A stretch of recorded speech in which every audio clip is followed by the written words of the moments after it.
So I was part of the 56th Fighter Wing, active duty Air Force. And as a kid, I was Civil Air Patrol. My knowledge is mostly fixed wing. We were jet fighters and bombers. Don't really know much about helicopters, follow slightly different rules. With that being said, and also considering that this is brand new, limited information available, from what I'm hearing, this impact last night was at night. There would have been visual flight rules. From what I'm being told, it was a clear day. So it seems that if I'm to use my instincts in terms of most likely what was the failure, I would start with air traffic control. I'm not pointing the blame, but that would be an initial area of focus. I wouldn't only be focusing on them, but I'll definitely focus on them. Why? From what I'm being told, 30 seconds before impact, air traffic control was communicating with the helicopter. They never got a response. Looking at the flight paths of the helicopter and the jet, they could have potentially been going, in terms of the speed at which they were approaching each other, could have been 250 knots. Purely speculating. I don't really have a lot of information at this point, so just keep that in mind. At the approach speeds of that jet, and the speed of that helicopter, the Black Hawk, which was on a training mission, 30 seconds would have put them potentially a couple miles away. The questions that I would have for air traffic control would be, why did it take them so long to recognize this potential conflict? And the conflict would have been a commercial jet and a helicopter on a similar altitude that are on a conflicting trajectory, such that there is any possibility of a potential collision, right? Your path and the other aircraft are perpendicular. The next area of focus for me would be the helicopter and the military. They never responded. Were they even on the appropriate channel? That helicopter, we would hope, would have been on the frequency for air traffic control, which means they would have heard the message from air traffic control saying, hey, do you see the jet? And this could have been avoided. But there's a couple reasons why there might have been a lack of response. I'm a bit of a dinosaur, so I don't know what the current rules and protocols are, but generally speaking, my understanding is that the priority is always to fly the aircraft. If you're 30 seconds away from a potential collision, the priority is to avoid the collision, not to talk on the radio. So in theory, the helicopter pilot heard the message and was focused on avoiding the collision, unfortunately failed. But 30 seconds is a long time for a helicopter that close to an airport. It doesn't take that long to change altitude or direction, so I'm not sure about that.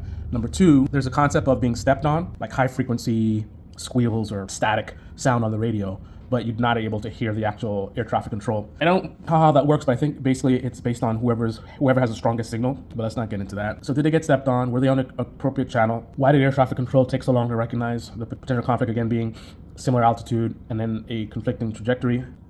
The commercial jet might have had a collision avoidance system, which would have alerted them also of the potential collision, giving them time to do something. Commercial jet like that is not really going to be all that maneuverable, but still, depending on how much time they had. So we want to look at the flight data to see what both aircraft were doing in the last seconds of flight.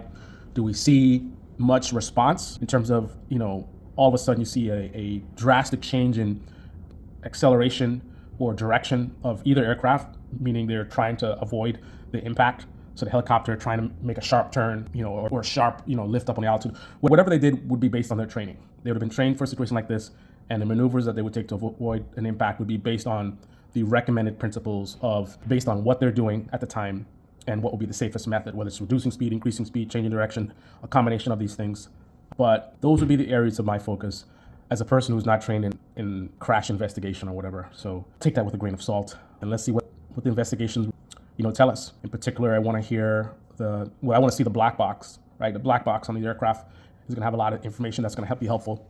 So it's a tragedy. Let's see what comes of this. But those are my thoughts on it. And of course, this is a political channel, so we have to talk about the political point of this as well.